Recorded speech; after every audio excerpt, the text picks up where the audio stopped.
नमस्कार दर्शकहरू, समय चक्रमा यहाँलाई हार्दिक स्वागत छ। म विक्रम श्रेष्ठ। वर्षौं भइसक्यो नेपालका नाम चलेका व्यवसायी इच्छाराज तामाङले सिभिल सेभिङ एन्ड क्रेडिट कोअपरेटिभबाट 8 अर्ब भन्दा बढी ऋण लगेको।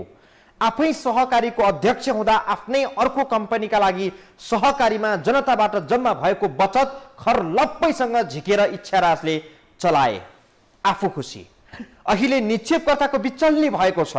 आफ्नो बचत फिर्ता पाउन सकिरहेका छैनन्। कुनै समय नेकपा एमालेको सभासद समेत रहेका तामाङले जनताको पैसा ऋणको रूपमा लिए, तर दिने वर्षौं बित्यो, नामै लिइरहेका छैनन्।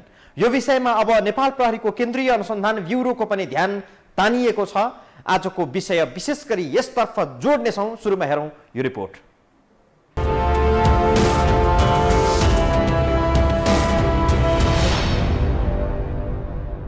काठमाडौँको सोल्टी मोडमा रहेको सिभिल सेभिङ एन्ड क्रेडिट नामको सहकारीको निक्षेपकर्ताको रकम घिनामिना गर्ने इच्छाराज तामाङ विरुद्ध कानुनी कारबाही अघि बढ्ने सम्भावना बढेको छ। सिभिल ग्रुपका संस्थापक तामाङले सहकारीमा जम्मा भएको अर्बौं रुपैयाँ आफ्नो अर्को कम्पनी सिभिल होम्सका लागि अवैध ढङ्गले ऋण लगानी गरेका थिए। सहकारीको कुल रकमकै 86% रकम तामाङ एक्लैले ऋणका रूपमा लगेपछि सिभिल सहकारीका निक्षेपकर्ताहरूले वर्षौंदेखि आफ्नो बचत फिर्ता पाउन सकेका छैनन्। सहकारीको 8 अर्ब भन्दा बढी रकम, त्यो पनि अवैध ढङ्गले ऋणको रूपमा निकाल्ने र भाका बमोजिम ऋण नतिरेको विषय छताछुल्ल हुँदा पनि लामो समय सहकारी विभागले यस सम्बन्धमा कुनै चासो लिएन। देशभर 35,000 सहकारी छन्। यसकारण विभागले मात्रै नियमन गर्न सक्दैन भन्ने तर्क दिएर अर्बौं रुपैयाँ अपचलन भएको विषयमा समेत विभागले आँखा चिम्लेर काम गरेको थियो। सहकारी ऐन 2074 र सहकारी नियमावली 2075 बमोजिम सहकारीको नियमन गर्ने जिम्मेवारी सहकारी विभाग, प्रदेश र स्थानीय तहले सहकारीको स्तर अनुसार गर्नुपर्छ।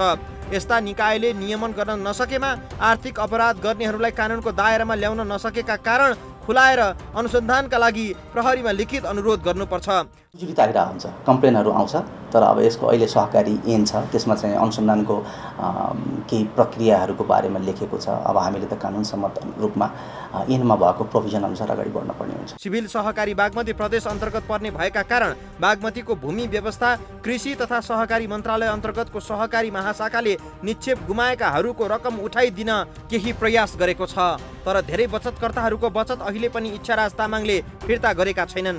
सहकारीहरूमा कडा नियमन नहुने भएका कारण यस्ता वित्तीय संस्थामा बेथिति पनि बढ्दै गएको छ। सिभिल सहकारीको मामिला पछिल्लो समय चाहिँ नेपाल प्रहरीको केन्द्रीय अनुसन्धान ब्युरो CIB को नजरमा पनि परेको छ। जनताको अर्बौं रुपैयाँमा घोटाला भएको विषयमा CIB ले अनुसन्धान सुरु गरेको छ। फर्मल अनुसन्धानको चरणमा जाँदाखेरिको एउटा विषय हुन्छ हैन। अब हामी अहिले निगरानीमै छौँ, यति मात्रै। जनताको पैसा अपचलन गरी आफू खुसी गर्ने इच्छाराज तामाङलाई न्यायको कठघरामा ल्याउन र जनताको पैसा फिर्ता दिलाउने सम्मको कानुनी प्रक्रिया पूरा गर्न केही वर्ष समय लाग्न सक्छ। यसका लागि पीडितहरूले नियमानुसार सहकारी विभाग, प्रदेश अन्तर्गतको सहकारी महाशाखा र प्रहरीमा उजुरी दिनुपर्छ। हामीले कानुनी प्रक्रिया पूरा गरेर अगाडि बढ्ने कुराहरू हुन्छ र जुन दिन उहाँहरू चाहिँ कानुनी रूपमै कानुनले तोके बमोजिम आउनुहुन्छ, त्यो दिन चाहिँ फर्मल ढङ्गले पनि अनुसन्धान अगाडि बढ्ने कुराहरू त होला, तर हाम्रो निगरानीमा छ त्यस्तो खालको जुन सार्वजनिक चासोको विषयहरू चाहिँ हामीले निगरानी गरिरहेको अवस्था। सिभिल सहकारीमा डुबेको रकम उठाउन प्रदेश मार्फतका सरकारी संयन्त्र प्रयोग गर्ने, केन्द्रमा प्रहरीले अनुसन्धान गर्ने जस्ता कामहरू एकसाथ अघि बढेका छन्, तर यसको गति आश लाग्दो चाहिँ छैन। बागमतीको भूमि व्यवस्था, कृषि तथा सहकारी मन्त्रालय अन्तर्गतको सहकारी महाशाखाका प्रमुख विक्रम प्रसाद पाण्डेका अनुसार सिभिल सहकारीका तत्कालीन अध्यक्ष इच्छाराज तामाङ, हालका अध्यक्ष केशवलाल श्रेष्ठलाई यस सम्बन्धमा बयान लिन हेटौँडा बोलाइएको थियो। उनीहरू दुवै हेटौँडा पुगेर सहकारी महाशाखामा निक्षेपकर्ताहरूको रकम फिर्ता गर्ने बाचा पनि गरे। निक्षेपकर्ता र सहकारीका प्रतिनिधि सम्मिलित एक समिति पनि गठन भएको छ। निक्षेप फिर्ता गर्दा प्राथमिकताका आधारमा फिर्ता गर्ने काम केही अघि बढेको छ। निक्षेप फिर्ता भएन, गाह्रो भयो भनिसकेपछि हामीले उहाँ सिभिलको अध्यक्ष अनि पूर्व अध्यक्ष इच्छाराज तामाङ लगायतलाई यहाँ मन्त्रालय बोलाएर उहाँले चाहिँ यस वर्षभरिमा सबै कुरो निक्षेप तिरिसक्ने भन्ने हिसाबले एउटा कमिटमेन्ट पनि गर्नु भएको छ होइन। र रकम फिर्ताको सन्दर्भमा प्रायोरिटीको आधारमा वृद्ध, अपाङ्ग, अशक्त, बिरामीलाई प्रायोरिटीमा दिएर निक्षेप फिर्ता गर्ने भनेर एउटा भएको माइने भएको। सङ्घीय संरचनामा मुलुक गइसकेपछि अहिले सहकारी अनुगमन गर्ने काम 3 तहका निकायले गर्दै आएका छन्। इच्छाराज तामाङले अवैध ढङ्गबाट ऋण लिएको विषय पुरानो भएको भन्दै प्रदेश अन्तर्गतको निकायले अनुसन्धान समेत गरिरहेको छैन। सहकारी महाशाखाका अनुसार निक्षेपकर्ताहरूले अनुरोध गरेको खण्डमा जुनसुकै बेला पनि इच्छाराज तामाङ विरुद्ध कारबाही गर्न प्रहरीमा पत्र लेख्न महाशाखा तयार छ। तामाङले पैसा फिर्ता गरिहाल्छन् कि भन्ने आशमा बसेका निक्षेपकर्ताहरूले न पैसा पाउने प्रत्याभूति पाएका छन्, न तामाङ विरुद्ध प्रहरीमा गइहाल्ने निर्णय लिन सकेका छन्। सुनिए अनुसार नेकपा एमाले आफूलाई जनताको पार्टी भन्ने गर्छ। आफ्नै कार्यकर्ताले जनताको 8 अर्ब रुपैयाँ अवैध ढङ्गले दुरुपयोग गर्दा एमाले बोल्नुपर्ने होइन र? आफ्ना कार्यकर्तालाई ठाउँमा राख्नुपर्ने होइन र? एमाले जनताको पार्टी हो कि इच्छाराज तामाङ, राज्यलक्ष्मी गोल्छा, मोतीलाल दुग्गड आदि इत्यादिहरूको पार्टी हो? विवादास्पद व्यापारी डन र खल पात्रहरू एमालेका प्रिय हुने अनि निमुखाले चाहिँ रोएर बस्नुपर्ने हो र? इच्छाराज तामाङका सम्बन्धमा सरकारी संयन्त्र गम्भीर बन्न जरुरी छ। थप प्रसङ्ग हामी जोड्नेछौँ ब्रेकपछि।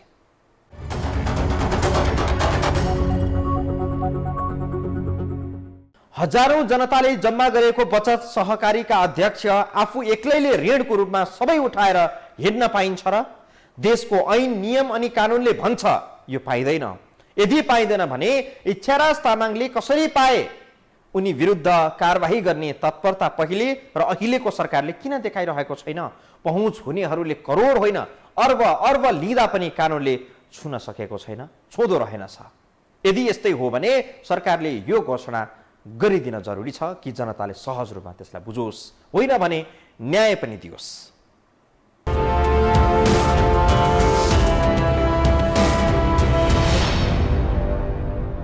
पेसाले इन्जिनियर, सिभिल ब्याङ्कका अध्यक्ष, सिभिल नाम गरेका अन्य विभिन्न खाले कम्पनीका मालिक इच्छाराज तामाङले सर्वसाधारणले सहकारीमा राखेको रकम गैर कानुनी ढङ्गले ऋणको रूपमा झिके अनि सिभिल होम्स नामक हाउसिङ कम्पनीमा लगानी गरे। तामाङ आफै सिभिल सेभिङ एन्ड क्रेडिट सहकारी संस्था लिमिटेडको अध्यक्ष हुँदा आफ्नै अर्को कम्पनीलाई सहकारीको कुल पुँजीको 86% रकम ऋणको रूपमा दिएका थिए।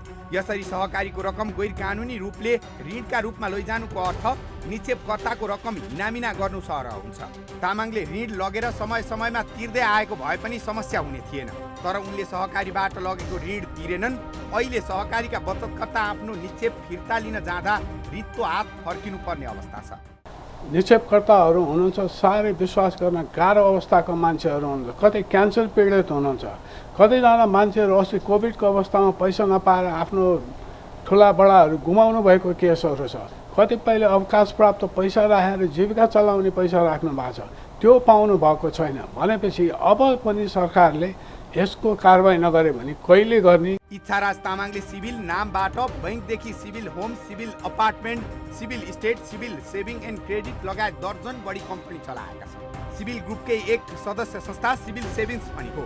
सिभिल ब्याङ्कमा चाहिँ राष्ट्र ब्याङ्कले नियमन गर्ने भएका कारण ब्याङ्कका अध्यक्ष इच्छाराज तामाङले मनपरी पैसा झिकेर लगानी गर्न सकेनन्। तर सहकारीमा नियमनकारी निकायहरू निकममा हुँदा कर्जा दुरुपयोग गरियो। सिभिल सहकारीको अध्यक्ष इच्छाराज तामाङ आफै हुँदा आफ्ना अरू कम्पनीमा सहकारीको रकम लगानी गरिएको थियो। सहकारीको कुल रकमको 80% भन्दा बढी रकम एउटै कम्पनी वा समूहलाई दिन हुँदैन भन्ने तामाङलाई थाहा नभएको होइन। थाहा पाएर पनि उनले सहकारीको पैसा आफ्ना अरू कम्पनीमा खन्याए। फलस्वरूप सहकारी डुब्यो, निक्षेपकर्ता डुबे। तामाङ आफै पनि समस्यामा पर्दै गएका छन्। आफै सहकारीको अध्यक्ष भएपछि आफ्नो हात जगन्नाथ भने झैँ उनले मनलाग्दी कर्जा दुरुपयोग गरेका थिए। जब सिभिल होम्स लगायतले सावा ब्याज तिर्न नसक्ने अवस्था सृजना भयो, त्यसपछि बल्ल सिभिल सहकारी सङ्कटमा पर्न थाल्यो। अहिले हजारौं निक्षेपकर्ताको रकम सहकारीले फिर्ता दिन सकेको छैन। सिभिल होम्स पुरै लिलामी गर्दा पनि 285 करोड रुपियाँ अपुग्ने हुन्छ। धेरैतिरको रकम चलाएपछि भए भरको सबै सम्पत्ति कुम्ल्याएर तामाङ बेलारुस जाने सम्भावना बढ्यो।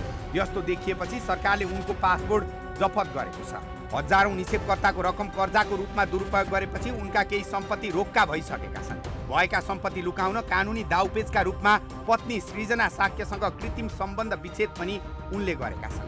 अझै आश्चर्यको कुरा के छ भने सिभिल सहकारीमा ठूलो रकम जम्मा गरेका निक्षेपकर्ताहरू तामाङसँग पैसा माग्न जाँदा उनले उल्टै धम्की दिने, कालो धन थुपार्न आएकाले सम्पत्ति शुद्धिकरणमा सफाई दिने भनेर धम्क्याउँदै आएका छन्। तैले पैसा माग्न आए भने प्रेसमा गयो भने कोही ठुलो बडासित भन्यो भने पैसा पाउँदैन, उल्टै के यो शुद्धिकरण विभागमा पुर्याइदिन्छ भनेर भनिराख्नु भएको। सिभिल सेभिङ्सबाट उनले जति रकम झिके त्यसको ठुलो मात्रा बेलारुस पठाइसकेको चर्चा छ। 8-10 लाख डलर दिएमा बेलारुसले नागरिकता दिने भएका कारण तामाङले आफ्नो सम्पत्ति बेलारुसमा लुकाएको शङ्का गरिन्छ। यता सिभिल सेभिङ्सले रकम फिर्ता नगरेपछि निक्षेपकर्ताहरू सङ्घर्ष समिति बनाएर आन्दोलन गरिरहेका छन्। केपी शर्मा ओली प्रधानमन्त्री हुँदासम्म उनी आफूलाई प्रधानमन्त्रीका साडु भाइ भएको प्रचार गरी हिँड्थे। ओली पत्नी र तामाङकी पत्नी दुवैको थर शाक्य भएका कारण इच्छाराजले आफूलाई प्रधानमन्त्रीको साडु भाइ भएको बताउने गरेका थिए।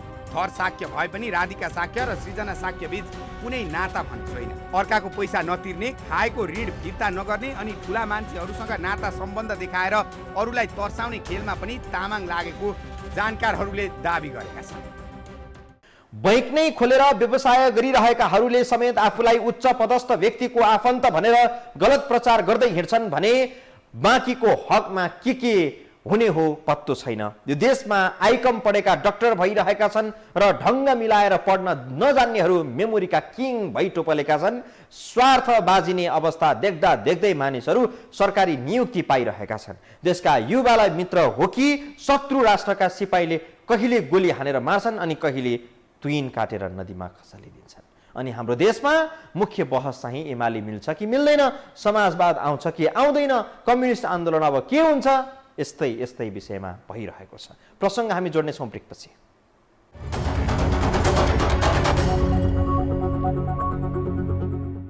हाम्रो देशका व्यापारी, व्यवसायी र यहाँको चालचलन देख्दा उदेक लाग्दो छ।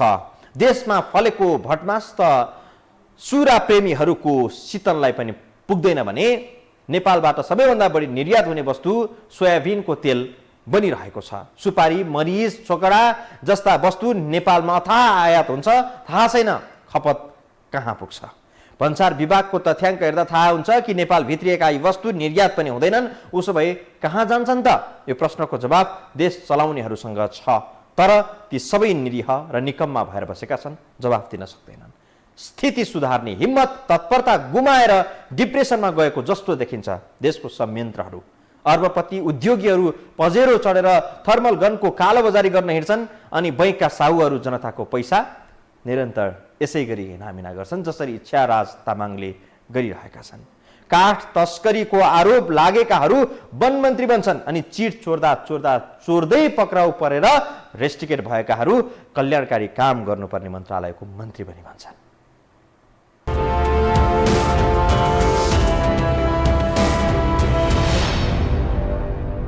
बैंकका सञ्चालकहरूको भाषामा भन्नुपर्दा बैंक चलाउने साहु, बैंकका मालिकले चटपटे बेच्नेको पैसा हिनामिना गरिदिए भन्ने कुरा पत्यार नलाग्न सक्छ।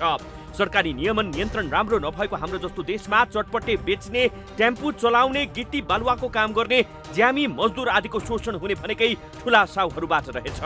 इच्छाराज तामाङले सहकारीबाट जसरी 7-8 अर्ब रुपैयाँ जसरी कर्जाको रूपमा दुरुपयोग गरे त्यो रकम निम्न स्तरका मानिसहरूको पनि हो। यसरी जम्मा भएको रकम इच्छाराज तामाङले आफै अध्यक्ष भएको बेला सहकारीबाट खर्लप्पै झिके अनि हाउसिङमा लगानी गरे। अहिले निक्षेपकर्ताहरूले रकम मागिरहेका छन्, रकम दिनुको सट्टा जाल जेल चालबाजी गरिरहेका छन्।